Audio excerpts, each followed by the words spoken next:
So, Mark, did you see that tweet from John Mahaffey, Vegas Advantage? He's talking about Paigao at Bellagio, but then he mentions $500 craps tables at the Flamingo. Who knew there were $500 craps tables at the Flamingo? Who's doing that? Who's gambling there?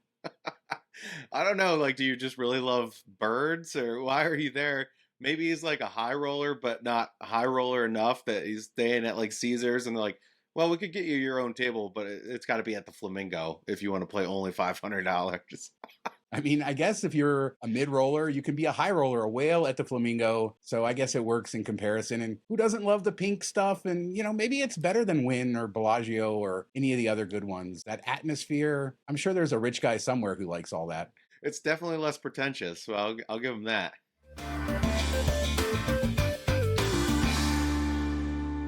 So let's stay on the subject of Caesars and World Series of Poker. In fact, we have a couple poker-related stories, which is interesting this week. But let's start with World Series of Poker. Caesars sold it for $500 million, $250 million up front, $250 million in 5 years. And they get to operate World Series of Poker for the next 20 years, including, they're able to use all the branding in their poker rooms. And Horseshoe, we see that big sign on the side of the building. So all of that seems to be staying the same. They just don't own the brand anymore.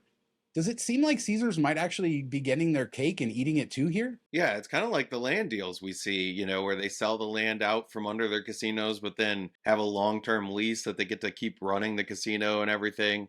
So it's kind of like, maybe that's where the inspiration came from for this, but seems like a good deal for them. I'm not sure what they bought it for originally, or how they've done making money off of it, but the new company, I guess, gets all the licensing deals and the TV revenue and all that stuff, and then Caesars still gets to host it, which is cool for them. And if you get to like promote it like you do still own it, I don't know how that's a bad thing. And we've talked about Caesars' debt load in the past and how bad they are. So this does help there too, or it should. Yeah, I think that's probably what this is about, getting the cash, and this is a very valuable brand. I didn't really think that it was worth $500 million, but I guess when you dig into it, it seems like that. The company that bought it, NSUS or NSUS Group, does a lot of iGaming stuff. They have a poker online website, a bunch of different stuff, including like regular games and stuff. So they're very digitally focused on what they're doing. So I expect we'll see World Series of Poker all over the internet. They have big plans, and Caesars gets to sort of keep the main event there, which has been so big for them, whether it was at Rio in the past, now at Horseshoe.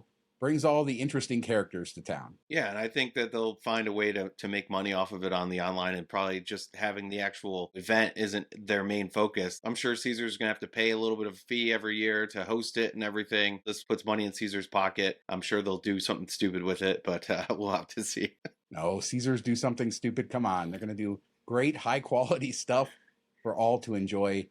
Just kidding, Caesars. We love you. And on to Caesars Palace. Their poker room is now closed for a couple months for a renovation. It seems like they're renovating their high-limit slot room, and so they're going to move the high-limit slots to that area, which is near the sportsbook, and then it'll reopen in a few months. So Caesars Palace down a poker room, but it's not losing it. And then the other poker-related story is the poker room in a mall concept at the Venetian is now open, and it looks pretty nice. I gave so much shade on the previous show about this, but I was thinking about it. If you're staying at Palazzo, this is actually a better location than having to walk all the way to Venetian for the poker room. So I guess for some people, this is good. And it does look really nice inside. It's still stupid. I mean, it's in a shopping mall. It doesn't make any sense.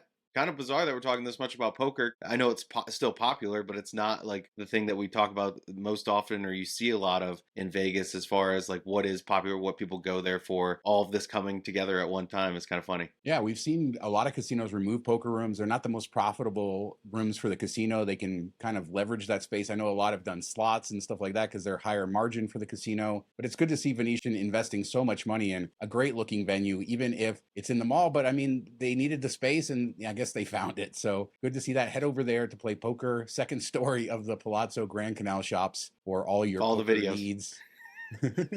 Yeah, see our previous through all the videos. There's 3 different ones, so you can figure out how to get there depending on where you are in the property. They need to get one to how to get back to the casino once you're there too. So on to DraftKings. Did you see this? And I want you to sort of explain this to me, but DraftKings announced to their customers that they're going to be charging a surcharge on winning bets in certain states. Nevada is not one of those states, but maybe this is just the beginning of moving forward and doing this elsewhere. But basically, they're saying high tax states where they're taxed heavily, they're going to pass on a surcharge to bettors who win. And my argument to you is, does this not change the odds, significantly?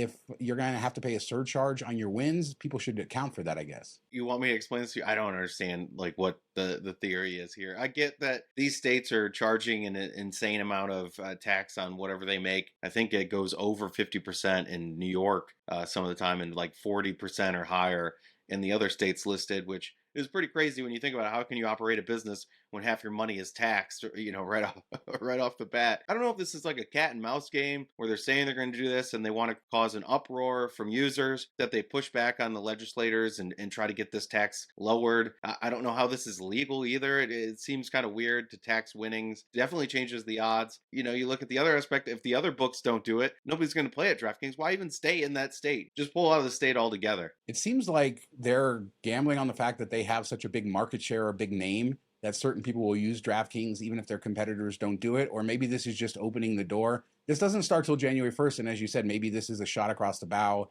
It is just a few percentages. They say it's going to depend on the bet and everything else. I don't know, but I agree with you. Why wouldn't you go to their competitors if you're in one of those 4 states? It's been very bad press for DraftKings this week. You're kind of hoping to break even somewhat, and that's hard enough. And now they're just making it that much more difficult. So let's change things up. Let's talk Circa, downtown, hotels. Let's get fun with this. Mike E was at Circa. He's a guy who we talked about before. He showed us the Mirage Villas, Fontainebleau. He's sort of a high roller. Great follow on X or Twitter. But he was at Circa for his first ever stay and had glowing things to say about it, including he had a late flight and they just extended his stay till the next day so that he could just have the room the whole time. But what he also said is a VIP front desk manager said Circa is finally getting ready to build their suites or to develop their top 7 floors. I had sort of forgotten about this, but this was in the news when they opened, that they left those top 7 floors empty so that they could figure out how to configure them when the market was right, I suppose. Remember, they opened during some tough times, during the pandemic and stuff. So apparently they're going to do 2-story suites according to this rumor or what he heard. I'm all for it. Circa has some cool suites. We'll show you one in just a second. It makes a lot of sense. They're kind of going for the high-end gambler, sports bettor type person, and they're definitely the premier spot downtown. So I think if they could add that and it makes financial sense, I think it'd be really cool to have. Definitely, they're really good. We've talked about on social media and everything. I'm sure they'll show this off and try to draw more people down there. They can use this as a way to get some of the bigger whales off the strip, maybe, because they don't have that type of suite. I mean, I've talked about the Golden Nugget has a 2-story suite in it. So it makes sense down there. Like other people have done it. So you could definitely pull it off. And I think it'd be really cool. I mean, I know you want to talk about the bunk bed suites in a second, which are pretty cool. The other suites we've seen from Circa is awesome. So I think they'll do a really good job. Now, the question is, it made sense to hold off on the 7 floors because nobody knew what was going to happen then. But with how the big a boom we've seen over the last couple of years, I wonder if they wish they could go back, push that button and open them up earlier. Yeah, with interest rates where they are and everything else, the cost of everything so much higher. You would have to think so. When they announced the project, they said 777 rooms. They opened 512 with the property, so that's what they have now. But, how they configure those floors will depend on what the final number is. I want to see a 2-story bunk bed suite. So look at this suite that I got to film a couple of years ago. This is their ultimate bunk suite, and I think it has 8 bunk beds. I don't know. It's so unique to Las Vegas and what they're sort of going for with their demographic of, brohood and all of that stuff. And can you imagine sharing a suite like this with 7 of your buddies and the smells at night? I don't know. This doesn't work for me, but I know that there's some great people that would love this suite, and it is so unique and cool, and it's a great property. And the views from that suite too, and on the end of the building, you get to see downtown in all directions, the strip. It's really a great place. So I can't wait to see what they do with a few more years of knowledge and building even more suites up there. Yeah, I think in your early mid-20s when you're doing a bachelor party or something, I think it would make a lot of sense. You kind of all crash in a room. I remember going to bachelor parties when I was 22, 23, and 6 people in one room with 2 beds, people sleeping on floors, pushing chairs together. This would be a lot better. I mean, that was to save money on a $200 room. I'm sure that this is nowhere near 200, but it's still kind of a cool idea. You can go to Stadium Swim and continue the sausage fest down there. I mean, how does everybody use the bathroom? That was my thought. I mean, there's a lot of work on those bathrooms in those rooms, but they are cool. And I wanted to talk about that suite because I did get to film it a couple years ago, but also because it's unique and that's sort of the way they think. So when they're going to bring a 2-story suite, I think we'll see something truly unique to Circa, kind of legacy Vegas and everything that they've been doing. And that's why I'm so excited. Not just the fact that it's 2 stories, although the novelty of that is fun. I've stayed in a couple 2-story suites, and I don't know why I mean, you always talk about Golden Nugget because it stuck out to you. Why is it so cool to have a second story in your room? I don't know, because it feels more like an apartment. And then it's also awesome to be able to enter your room on 2 different floors. It doesn't matter. I mean, I don't know why it's cool, but it is. Like one time you come up, you get on the 7th floor, you go out there. The next time you go to the 8th floor, you get on there. It's just kind of crazy. We hope you're enjoying this extra long episode of MTM Vegas. As a reminder, we have our Patreon. $5 a month gets you access to our weekly after show. Tons of fun. Patreon.com/MTM Vegas for all the info. And thanks to everybody who supports us over there. Such great people, Mark. Love them. The best. So we got a couple tips this week on Mirage. We're following up on our previous show where we showed inside the kind of shuttered casino floor. And so somebody sent you a tip and somebody sent me a tip, and there's a little conflicting information. But what I found interesting, the person who sent it to me, and we're not going to put names here, but thank you to you because we're not sure if you want to remain anonymous or not, but said he was working on an Apple TV show that they're going to film, or they're trying to get filmed at Mirage. Mr. Beast?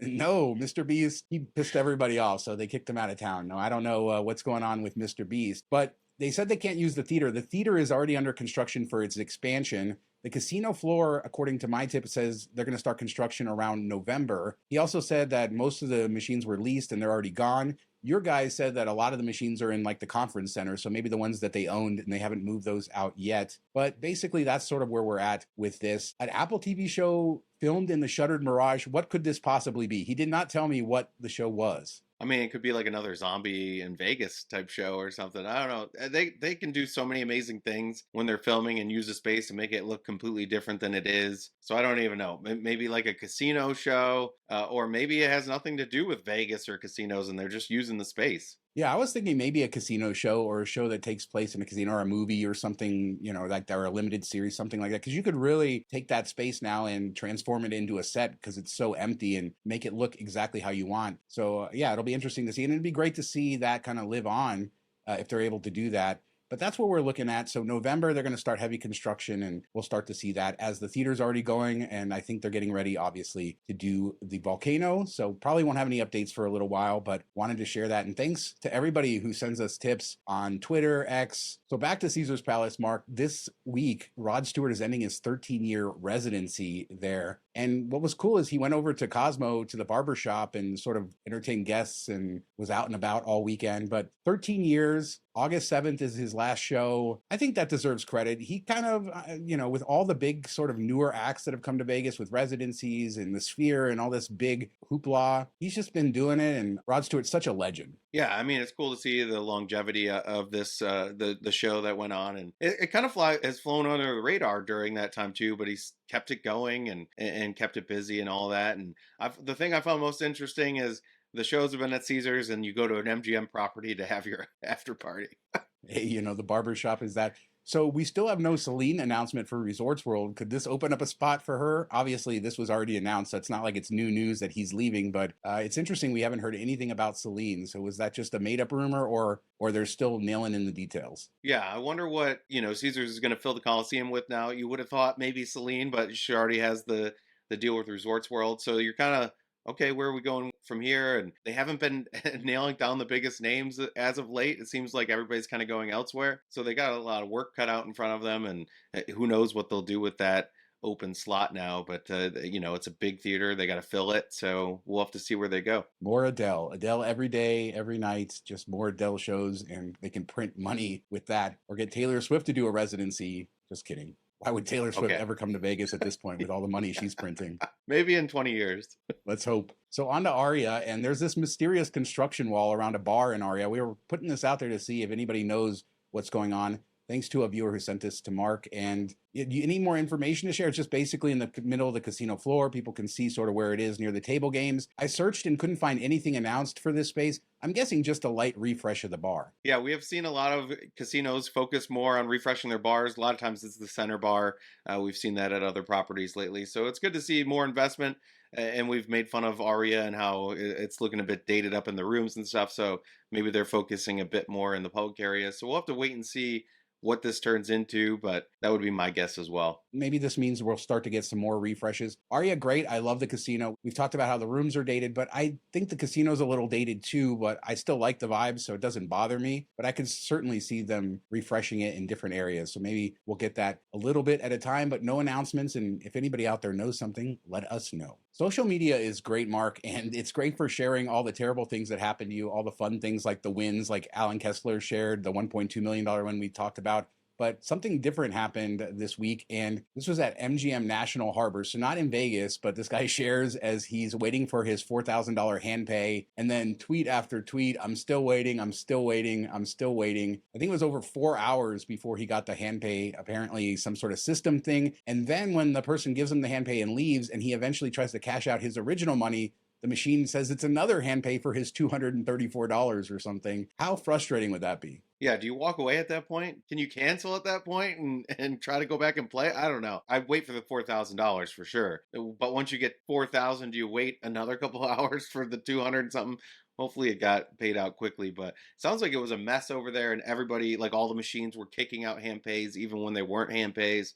So everybody was just kind of running around and they weren't alerting it to anybody, no announcements. So people were just going in there and gambling, not realizing that they might get stuck there for a while, which is kind of horrible practice. But we've seen this happen time and time again with casinos where they don't really think about the guests all that much. More and more casinos need to implement self-pay. I don't know if MGM has it or not. I know Cosmo had it, but I'm not sure if MGM does, and obviously smaller casinos don't, but that's just where you sign up ahead of time with the player's card. It sort of just tracks it all automatically, but you still have to enroll in that. So if you're not enrolled in it ahead of time, you still have to wait for the hand pay. So I guess the moral of the story is raise the hand pay threshold already, government. What the heck are you doing? Yeah, I think we've beat that dead horse over and over again, but it's something that needs to happen. It's been sitting there like let's push it through. I've never had a hand pay. I almost don't want one simply because you hear these horror stories at times. Another viral video this week was this guy trying to cash in this $500,000 ticket for the Celtics to win the NBA championship. And he went to Harrah's Cherokee Casino and was denied, kicked out. He put this video out on social media. You tried to contact him to get the story, and a lot of information came out around this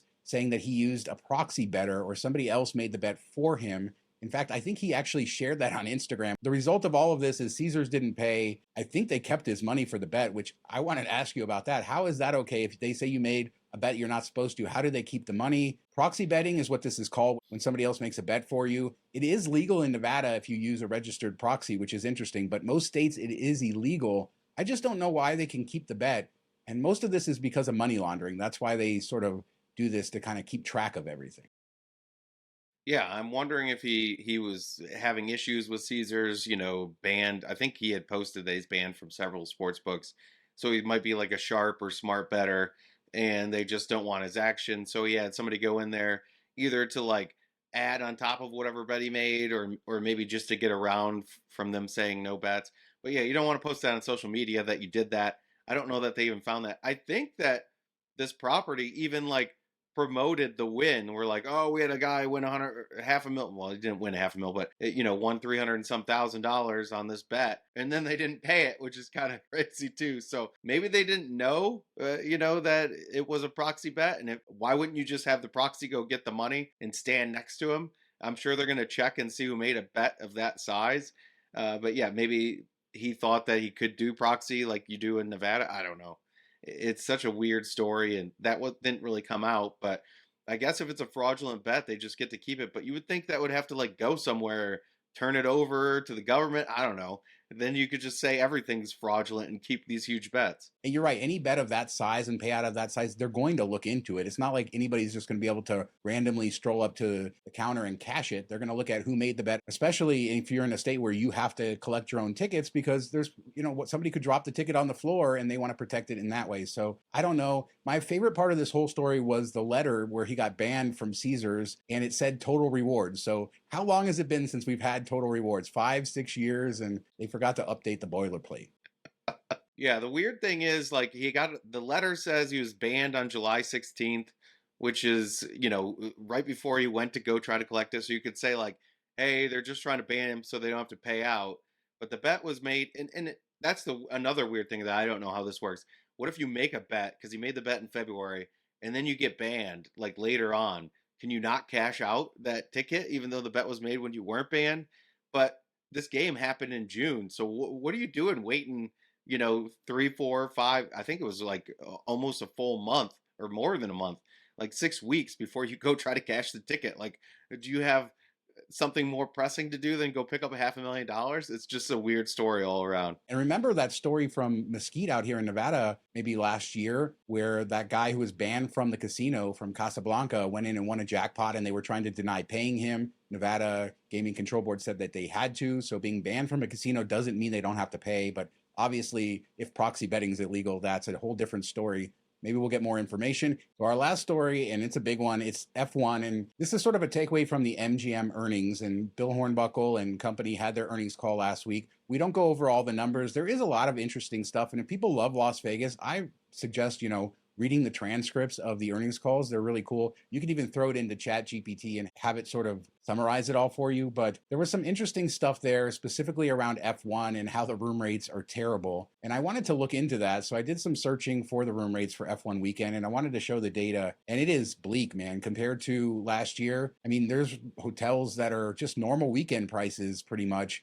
We can see the MGM properties. They called Bellagio, Aria, and Cosmo their big three. They're around $600 to $700 each, which is lower than last year, but not terrible. But then you get into places like MGM Grand, $271, Mandalay Bay, $215. This is Friday through Sunday.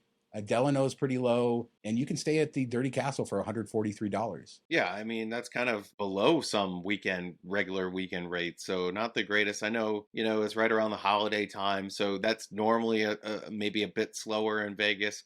And you would expect that to be picked up here. And it is definitely probably picked up a little bit compared to what it would be if nothing was going on, but nowhere near what we saw last year when people were booking early and paying, and they were locked into those huge prices and then saw them drop. So I think a lot of people are just like sitting back and saying, we fell for your games last year where we paid these sky high rates for rooms and for tickets. And then we saw it all come crashing down a couple weeks out. So I think a lot of people are in the wait and see approach. I know we talked in the Patreon show that I got a really good offer from MGM, and it was actually available for these dates. So there's even comps out there, and even like food and bonus bets and all that stuff that you can get, and it works for F1 weekend, which is probably unheard of a bit last year. So it's crazy to see. On to Caesars, and their properties are pretty cheap too. A lot of properties in the hundreds. Hera is your favorite, $178 a night. Yeah, the worst. Flamingo, $195. Notice how it was the cheapest? You notice how they believe me too. It's the worst. Caesars Palace, $518 a night. So that's not terrible. Nobu, $603. So they're still getting decent rates there. Cromwell, around $400. So these are probably higher than you would normally see on a regular weekend. One interesting thing is the Raiders are playing a home game that weekend as well. So that should help, I think, compared to just an empty weekend. But there are some properties doing really well. I looked at Wynn, and they still have a 3-night minimum. So if you did Thursday through Sunday, you're looking at $1,483 a night, including resort fee. And then Palazzo, Venetian, $800 to $900 a night there. So there's a lot going on there. And then I also want to focus one last thing on downtown. Super cheap, hundreds, low 100s for the rates that weekend. So you can still come to town. I guess the moral of the story is if you want to see F1, you can come to town. You're not going to have to pay an arm and a leg, at least as of now. Yeah, and even so, if you don't, if like you were staying away because of F1, I think downtown is like a good option. It's cheap. You're not involved in any of the hoopla. I'm sure it will still be busier than normal down there, and people will find their way down there at times. But you could kind of go there and have like a normal Vegas vacation if that's what you're looking for, versus dealing with all the traffic and the walkways and everything and all the craziness that's going to be happening down on the Strip. So that's a good option to know about too. Which leads into those rumors about MGM not building the grandstands at Bellagio. We know ticket sales are soft too. They would still build the Fountain Club, I'm told. So if they didn't build that, they wouldn't build the grandstands for people, but they would still build the fancy posh club overlooking the circuit, which I think that actually makes some sense. The last sort of takeaway I had from the earnings call was about the Marriott partnership. Again, saying just how much more money they're making for Marriott, about $100 more on the room rate, $50 more on incidental spend per day, which is just nuts. Yeah, I guess it's just driving people in there and they're booking without checking the MGM website to see if the deal is the same or better, and just kind of uninformed travelers somewhat, maybe. And, they're just Marriott loyalists. So they just, hey, I'm going to book through Marriott because that's who I always book through. And, I'm not going to price check this or anything. It's kind of crazy. I wonder if they have a much bigger portfolio of people and of hotels than Hyatt did. So one, they have more people to pull from, but maybe Hyatt people are a little more savvy. I don't know. I'm a Hyatt person, so I'll take that compliment. This is an insanely long show. I'm exhausted, but I did have one more thing, Mark. The way they describe this new bridge coming from Bellagio to Cosmo, we saw them open the other bridge between Vidara, Bellagio on the backside, and Cosmo, but we're talking about that frontage that we talked about a few weeks ago. And the way they describe this is a luxury campus. So he says, we finished the bridge that ties out Cosmo, Vidara, and Bellagio, and next quarter I'll talk to you more extensively about plans to do a similar thing in the front of Bellagio that will tie out the front end of the strip to the Cosmo and creating what we truly hope is a luxury campus. What an interesting way to describe that. Yeah, I think it makes sense. And I'm sure if you have somebody staying in one of those properties, you want them kind of all, going between those properties and not heading off anywhere else. And that kind of ties it all together. And they're all similar level of properties, similar level of person that's probably staying there, expensive room rates, all that stuff, bigger gamblers and everything. So I think it's kind of cool to have them all interconnected and everything, and it just adds more to what you can sell when you're trying to get people to go there. Thanks for sticking with us through this extra long show. Let us know in the comments what you think about everything we talked about, the MGM stuff, proxy betting, Rod Stewart, poker all over the place, everything we discussed. Leave a comment. We do 2 shows a week, Tuesdays and Fridays, and we'll be back in a couple days with another show.